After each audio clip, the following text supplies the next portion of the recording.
우리에게 주시는 하나님의 말씀은 시편 127편 1절 봉독해 드리겠습니다. 여호와께서 집을 세우지 아니하시면 세우는 자의 수고가 헛되며 여호와께서 성을 지키지 아니하시면 파수꾼의 경성함이 허사로다. 아멘. 5월달 가정의 달이 지나고 6월달 오늘이 벌써 6일 현충일이네요. 호국의 달, 보훈의 달이 됐습니다. 6월달에 일어난 사건들이 나라와 관계돼서 일어난 사건들이 꽤 여러 개가 돼요. 6월 1일은 임진왜란 때 곽재우 장군이 의병을 일으켰다 그래서 양력으로 환산하니까 아마 6월 첫날이 된 것 같아요. 6월 1일이 의병의 달. 그 다음에 6월 6일은 현충일이고 6월 10일은 만세 사건이 일어난 날이고 6월 25일은 우리 잘 아는 대로 6.25 한국전쟁이 일어난 날이고 6월 29일은 월드컵 때 연평해전이 일어나서 대립했던 교전을 벌였던 그런 날. 그래서 6월 달에는 나라를 지키기 위한 모든 일들이 많이 껴있는 날이라 그래서 이거를 호국의 달이라고 부르는 겁니다. 나라가 있어야죠. 나라를 잃어버리면 서름도 그런 서름이 없죠. 그 서름을 우리 민족은 몇 차례나 경험을 했습니다. 우리 나라가 외세의 침략을 받아서 민족적인 비극을 당하고 아주 참담한 일을 당했을 때 보면 그 당시의 지도자들, 왕을 비롯한 지도자들이 잘못이 큽니다. 백성들도 제대로 대처를 못하고 방비를 소홀했기 때문에 결국은 남의 나라에 의해서 침략을 받고 죽임을 당하고 특히 조선 말기의 이 상태, 19세기 말에 조선의 나라꼴은 나라꼴도 아니었었어요. 왕과 지도층 관리들이 부정부패가 도를 넘었고 국정이 몹시 혼란스러워 백성들이 살기 힘든 때였었습니다. 소수의 그 양반 지도자들이 권력으로 대부분의 농도 이 땅을 차지했었기 때문에 조선 땅에는 희망이 없다 해가지고 사람들이 만주로 연해주로 이주를 떠난 거죠. 남의 나라에서 사는 것 자체가 서러운 일인데 거기서 그래도 간신히 토지를 마련해서 정착하려고 하니까 이제 나라 안팎에서 문제가 발생해요. 우리나라의 한반도가 일본과 청나라의 전쟁터가 됐고 일본과 러시아의 전쟁터가 됐어요. 이 전쟁 일본이 다 이기고 나니까 청나라, 러시아, 이 조선인들과 고려인들이 고통을 또 당합니다. 일제강점기 때는 나라를 빼앗긴 서러움을 그대로 우리가 36년 동안 체험을 했습니다. 나라를 팔아먹은 매국적인 지도자들도 있지만 또 그 잃어버린 나라를 찾아보겠다고 독립군을 만들어서 투쟁했던 사람들도 있고 그 사람들을 지원했던 물질적으로도 지원했던 사람들이 많이 있습니다. 기록에 보면은 러시아에 살고 있었던 고려인들이 독립군을 위한 자금을 많이 지원했다라고 하는 기록이 있어요. 공산혁명이 소련에서 일어났습니다. 스탈린이 공산혁명을 하면서 농지를 가진 자본가들을 이제 처형을 하죠. 그때 고려인들이 한 500명을 체포해가지고 50명을 죽이고 연해주에 있던 17만 명의 고려인들을 강제로 중앙아시아로 이주를 시켰습니다. 우즈베키스탄이, 카자흐스탄이니, 또 타지키스탄이니 이런 데로 이주를 하는데 이주에 가는 도중에 또 많이 죽고 지금 이 중앙아시아 지형이 가면 아무것도 없어요. 벌판이에요, 그냥 아무 사람도 없는 벌판에다가 우리 조선인들을 갖다 풀어놓고 살라고 하니 거기서 어떻게 삽니까? 수많은 사람들이 굶어 죽고 병에 죽고 그렇게 해서 지금 살아남은 사람들이 지금 중앙아시아 러시아 남쪽에 있는 고려인들입니다. 거기다가 한국어 쓰지 말아라, 민족 정체성을 없애는 그런 정책까지 해서 나라 잃어버린 백성은 나라 안에서도 서럽고 바깥에서도 서러운 거예요. 6.25 한국전쟁도 그렇죠. 이거 엄밀히 따지면 외세에 의한 분쟁입니다. 일제 탄압에서 간신히 해방됐어. 세계 대전이 종전이 되니까 국제 정세가 바뀝니다. 그런데 우리나라 백성들이 뭔 힘이 있어요? 그때 국가도 제대로 형성되지 않은 그런 상황에서 힘없는 민족이 겪는 어려움을 그때 겪은 거예요. 우리 한반도가요, 아주 지정학적으로 굉장히 좋은 위치야. 대륙으로 들어가고 섬으로 나올 수, 해양으로 나올 수 있는 이 중요한 위치에 있는 것을 소련과 미국이 모를 리가 없지. 그러니까 서로 자기네들이 차지하려고 그랬던 거 아닙니까? 외정시대 36년 동안 약해진 대로 약해진 우리나라는 해방이 돼서도 친일반이 반일반이 하면서 우리끼리 서로 싸웠어요.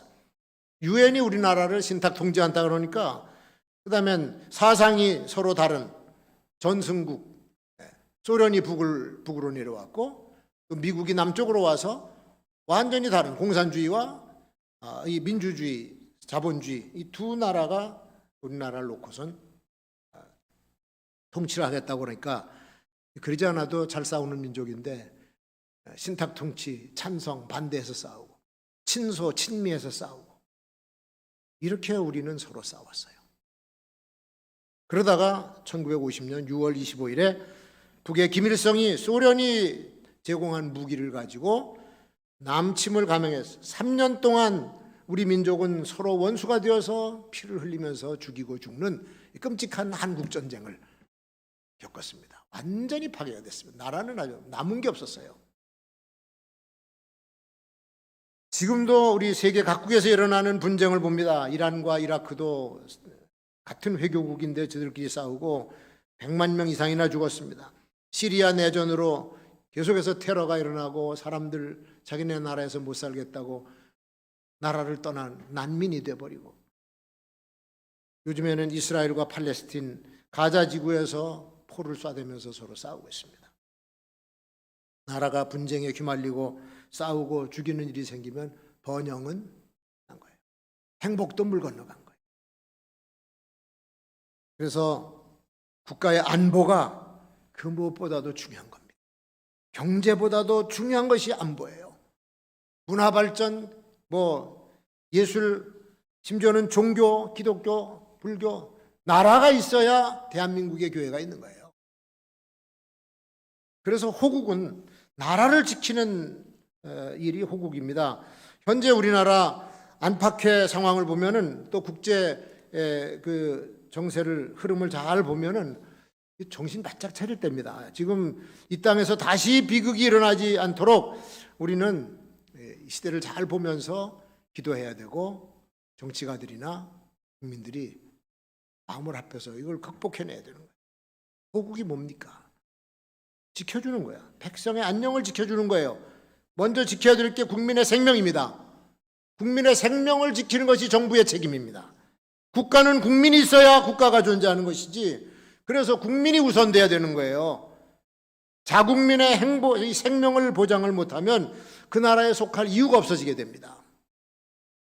우리 국민이 국내에서 또는 해외에서 생명을 보장받아야 돼요. 지금 며칠 전에 서아프리카 가나 그쪽 바다에서 참치잡이하던 우리나라 선원 4명, 외국인 1명에서 해적에게 납치가 됐어요. 외교부에서 지금 아마 활동을 하고 있는 줄 압니다만은, 그전에도 해적들한테 납치가 돼가지고 우리 선원들을 구하기 위해서 청해진호를 보내가지고 교전해갖고 구출해냈어요. 우리나라 국민이 어디서든지 생명의 위협을 받으면 대한민국 정부는 무조건 구해내야 돼요. 무조건. 미국은 자국민을 건드리는 나라나 자국민을 건드리는 개인은 그냥 두질 않습니다. 이스라엘도 마찬가지입니다. 아주 대가를 치르고 말아요. 우리 정부는 우리 국민이 나라 안에서 위험을 당하든지 해외에서 납치되든가 죽든지 제대로 바른 조치를 취해야 되는 것이죠. 국민의 생명을 지켜주는 나라에 사는 것이 안정이고 그것이 정상적인 거 아닙니까? 두 번째는 국민의 재산을 지켜줘야 돼요. 국민의 재산은 그들의 피와 땀입니다. 그리고 개인의 재산이 나라를 부강하게 만들어주는 거예요. 국민이 잘 살아야 나라 전체가 혜택을 받는 거 아닙니까? 우리나라 국민이 제품을 잘 만들어서 수출하면 그 나라에도 유익이 되고 나라가 부강해지는 거예요. 해외에서 사업을 하든지 취업을 하든지 문화예술 활동을 하든지 돈벌이를 합니다. 자동차 수백 대 팔아서 하는 것보다 한류 스타들이 벌어들이는 돈이 더 많을지도 몰라. 이렇게 벌어들이는 국민의 그 재산을 지켜주는 것, 또 장려해 주는 것 정부가 해야 될 일이죠. 자마이카 야구 선수들이 아주 많은 선수들이 지금 미국 메이저리그에서 뛰고 있습니다. 돈 억수로 법니다. 무슨 뭐 우리가 상상하는 이상의 무슨 천억대 막 이렇게 벌어요. 그러니까 자메이카 같은 가난한 나라 이게 엄청난 수익이 돼가지고 그 나라에서는 이 야구 선수들을 영웅 대접을 해줘. 영웅 대접을. 국가 경제에 크게 기여한 사람들은 더 잘하도록 지원해주고 격려해주고 도와주고 대우를 해줘야 되는 것이요. 그래야 그 경제가 점점 더 잘 돌아가는 것입니다. 가난한 나라 사람들은요, 세계 어디 가든지 멸시당합니다. 어느 나라 입국하는 것부터도 들어오지도 못하게 하고 푸대접 받아요. 전에는 우리 코리아라고 그러면요, 잘 몰랐어요. 이게 사람이 중국 사람처럼 생기기도 하고, 일본 사람 같기도 하고, 어느 나라요? 베트남 사람이요? 그렇게 물어봐. 기분 되게 나빠요. 아주 불쾌하고 정말 창피한 상황인데 지금은 세계 어느 나라 가서 코리아에서 왔다 그러면요, 부러워해 우리나라. 대한민국 여권 내놓는데 자부심이 있어. 미국 여권 딱 내놓고 사람들 당당하게 들어갑니다.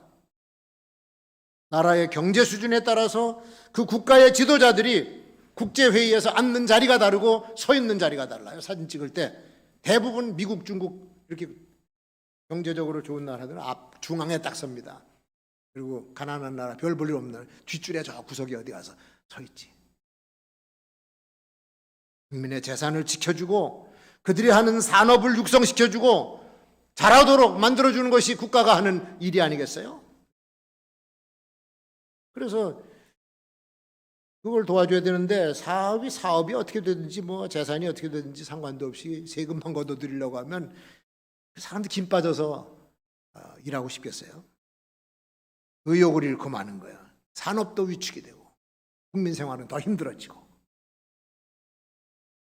재산을 지켜주는 게 호국이에요. 세 번째는 국민의 인권을 지켜줘야 돼요.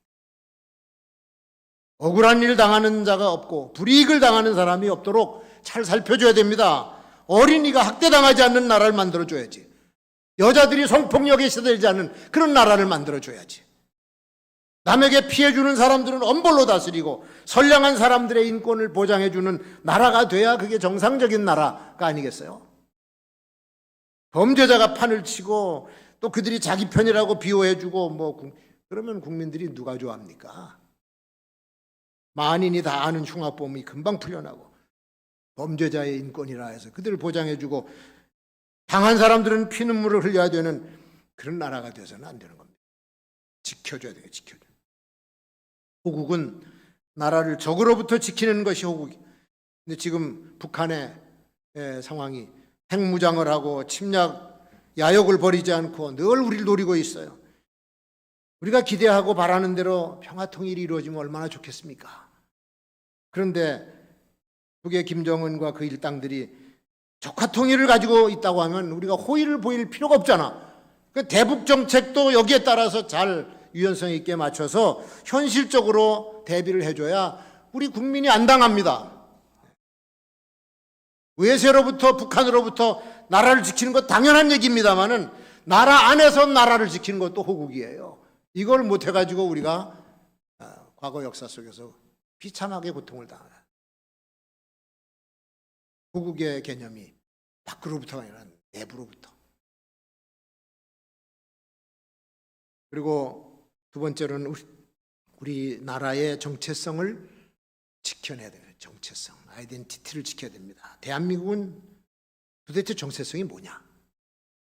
우리는 처음부터 자유민주주의요. 이게 우리나라의 정체성이에요. 나라가 세워질 때 그 사상과 그 이념과 그 통치 철학을 가지고 지금까지 그걸 지키면서 살아온 거예요. 그래서 우리 민주주의, 또 자본주의 경제체계, 그 위에 세워진 나라, 그게 우리 대한민국입니다. 우리나라는 중국처럼 북한처럼 공산사회주의가 아니에요. 공동생산에서 공동분배로 이어지는 배급제도, 이건 우리 체제가 아닙니다. 미얀마처럼 군부독재도 아니에요. 과거에는 군부독재도 있었지. 근데 이제는 아닙니다. 민주화돼서 성숙한 나라가 됐어요. 그 민주주의를 위해서 희생한 사람들 많지 않습니까? 그런데 참 아이러니하게도 요새는 민주주의가 아닌 이상한 데로 가는 것 같아. 내 기분만인. 여러분도 그렇게 생각하는지 모르겠습니다만은 민주주의와 독재는 다른 겁니다. 통치 성격 자체가 달라요. 어느 지도자가 지 맘만 먹으면은 민의를 무시하고 국민들을 선출한 대의원 국회도 무시하고 만들어 놓은 법도 무시하고 자기 마음대로 할 때 그것을 독재라 그러는 겁니다. 독재자는 지멋대로 자기 하고 싶은 대로 하기 때문에 나중에 이 모든 책임을 자기가 져요. 그러나 다수의 사람에 의해서 결정된 것은 다 같이 책임을 지는 거예요. 다 같이. 민주주의의 특성이 바로 그거 아닙니까? 백성들이 다 통치에 참여할 수는 없어요. 그러니까 백성들 중에서 대표들을 뽑는 거야. 지역적으로도 뽑고 이렇게 해서 사람들을 우리 대신 가서 대변하라고 보내준 것이 그게 의회입니다. 거기서 모여진 의견을 놓고 바르게 판단을 해서 결정하게 되면 그게 나라의 발전이 되는 거지. 그게 국회 아닙니까? 시간은 좀 더 걸리겠지만 아주 비참한 비극은 막을 수가 있어요. 국회의원들이 다 완전치 못하지. 잘못 생각할 수도 있고 헛소리 할 수도 있습니다만은 다른 의원들이 그걸 잡아주는 거예요. 그 장치가 되어 있기 때문에 회의가 있는 거고 회의를 통해서 잘못 가는 것을 막아주는 겁니다. 그렇게 의견이 모여서 현명한 판단과 결정을 내리라고 만든 것이 민주주의 의회 제도인 것이에요. 근데 이게 의견을 모으는 것이 아니라 편을 갈라가지고 서로 싸우고 자기 편 좋은 대로 결정을 해서 그렇게 시행하면 이게 조선시대의 사색당쟁과 하나도 다른 게 없어. 이것 때문에 나라가 망했는데. 편 갈라서 싸우느라고. 노론, 소론. 역사의 교훈을 받아야 되는 겁니다. 역사의 교훈. 한 나라가 헌법에 명시된 대로 바르게 가려면 민족 정체성을 바로 인식하고 국민이 마음을 합해서 그 길로 가야 되는 거예요. 그걸 막으면은 안 되는 겁니다. 이스라엘 민족은 정체성이 뭡니까? 여호와 신앙에 근거한 나라예요. 이건 생명 걸고 이 사람들은 지켰습니다. 나라를 빼앗겼는데도 그거 하나는 끝까지 지켜서 수천 년이 지난 그 세월을 지나고서도 나라를 세우더라고. 그 정체성 위에다가 세우더라고. 우리나라를 세울 때 건국이념이 기독교 정신입니다. 자유와 평등과 평화, 박애 이런 것들이 우리나라 건국의 이념이에요. 우리 민족의 정신을 홍익인간이라고 부릅니다. 이게 우리나라 정신적 가치입니다. 널리 사람들을 이롭게 만들어주자. 기독교 정신 아닙니까? 이렇게 아름답고 공명정대한 훌륭한 민족 정신을 가지고 있는 대한민국의 정체성, 이걸 우리가 가지고 있어요. 그러니까 흔들림이 없이 호국의 정신으로 이 정체성을 지켜내는 우리가 되어야 될 줄로 믿습니다. 그리고 나라를 지켜주는 진정한 수호자는 여호와 하나님이신 줄로 믿습니다. 오늘 127편이 그 내용이에요. 여호와께서 집을 세우지 아니하시면 세우는 자의 수고가 헛되고 여호와께서 성을 지키지 아니하시면 파수꾼의 경성함이 헛사로다. 솔로몬의 시 아닙니까? 솔로몬은 자기 아버지 다윗이 이룩한 광대한 영토를 통치하면서 아주 전무후무한 권력을 누리고 부를 누렸던 사람이에요. 아버지가 이루지 못한 아름다운 성전까지 건축해서 하나님 앞에 봉헌하고 굉장한 축복을 받은 사람이 솔로몬입니다. 지혜까지 뛰어났어요. 하나님이 지혜를 주시니까 그 지혜의 말씀을 들으려고 세계 각처의 왕들이 보물을 싸가지고 몰려들어와. 굉장한 사람이죠. 그런데 자기가 했다고 안 해. 여기 127편에 보니까 자기가 다스리는 유다 왕국은 여호와께서 지켜주지 아니하시면 헛것이다. 나라를 세우는 건국도 여호와께서 세워주셔야 되고, 성읍을 지켜주시는 국방도 파수꾼이 지키는 것이 아니라 여호와께서 지켜주신다. 오늘 아까 교동문에서도 군사의 수로 지키는 게 아니에요. 무기 가지고 지키는 것도 아니고. 한 나라가 세워져서 흥왕하고 번영하는 것도 여호와 하나님께서 하시는 일이고, 한 나라가 패망해서 역사 속에서 사라지는 것도 하나님께서 하시는 일이에요. 그걸 고백하는 겁니다. 그리고 나라를 세우시는 그 때와 장소와 사람도 하나님께서 정해주셔. 왕을 세워달라고 하는 백성들이 얼마나 성화를 부리는지 선지자 사무엘이 아주 시달려가지고 하나님 앞에 나와가지고 왕 좀 세워주세요. 백성들이 지금 왕 세워달라고 난립니다. 그래서 세운 사람이 사울입니다. 사울은 외모도 준수하고 장군 가문의 아들이니까 무용도 뛰어나고, 그 다음엔 착했어. 처음에는 아버지 말씀도 명령을 잘 따르고 참 그렇게 겸손한 사람인데 하나님 마음에는 안 들었습니다. 하나님 마음에는 탐탁지 않았어요. 하나님께서 사울이 어떻게 변질될 건가를 미리 아셨던 것 같아요. 그러니까 왕이 되자마자 이게 변질되기 시작하는데 교만에 빠져가지고 충신을 죽이려고 쫓아다니고, 악신이 들어와가지고 미친 사람처럼, 왕이 미친 사람처럼 그렇게 날뛰니까 결국은 블레셋하고 싸움에서 왕하고 그 아들을 다 죽여버려요. 대를 끊어버렸습니다. 사울의 왕가는 거기서 끝났어. 그리고 왕권 교체를 하는데 하나님께서 하세요. 이새의 아들 다윗을 만나니 내 마음에 합한 자라. 사무엘아, 가서 어리지만 기름을 부어서 왕을 삼으라. 참 이게 다윗의 때가 오기까지 하나님께서 기다리신 거예요. 그리고 그 영토, 아브라함에게 약속한 그 넓은 영토를 누구 때 다 주냐면 다윗 왕 때 다 줘버려요. 다 차지하게 하고, 그리고 이스라엘 12지파를 통합해서 하나의 왕국으로, 통일 왕국으로 만든 것도 다윗 때 됩니다. 왕국의 창대한 번성과 전 민족 통일의 역사를 이루어 주신 분이 누구냐? 하나님께서 주관하시는 줄로 믿습니다. 대한민국 통일도 마찬가지예요. 선민 국가의 왕위를 사울에게서 다윗으로 교체해 주신 분도 하나님, 그 왕위가 영원하도록 약속해 주시고 영원토록 지켜주신 분도 하나님. 그래서 다윗의 그 왕권을, 왕의 혈통을 따라서 누가 태어나야? 메시아 되시는 예수 그리스도가 태어나신 거예요. 그래서 그의 왕위가 영원하다고 하는 겁니다. 800만의 우상을 섬기는 일본, 그 제국주의에 의해서 우리가 36년 동안을 노예 생활을 했습니다. 근데 거기서 건져주셔서 출애굽 사건 같은 해방을 주신 분도 계셨습니다.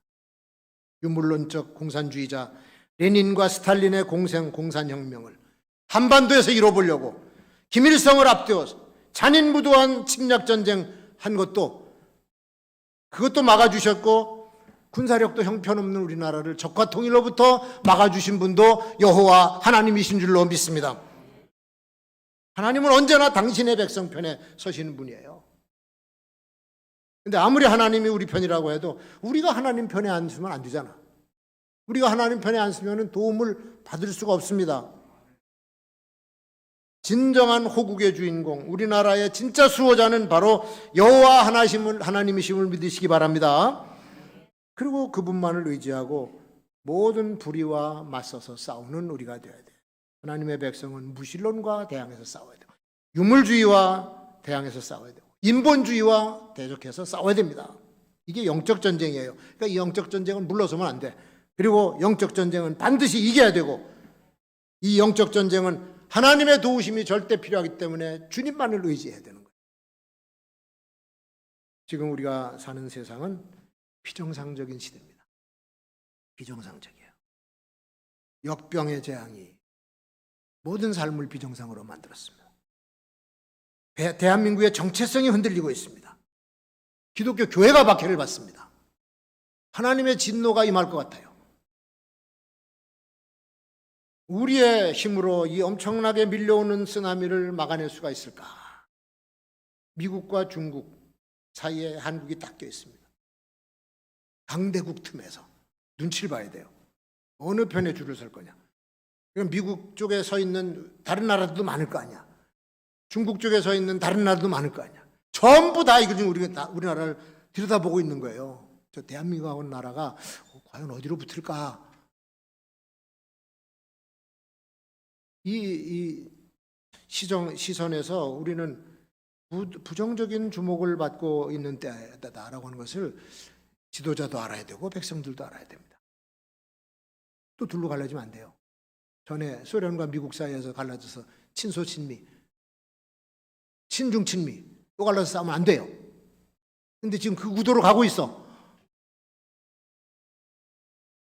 이걸 지도자들과 국민들이 빨리 알아채야 돼. 지금 우리나라를 생각하면 위기의 시대, 위기.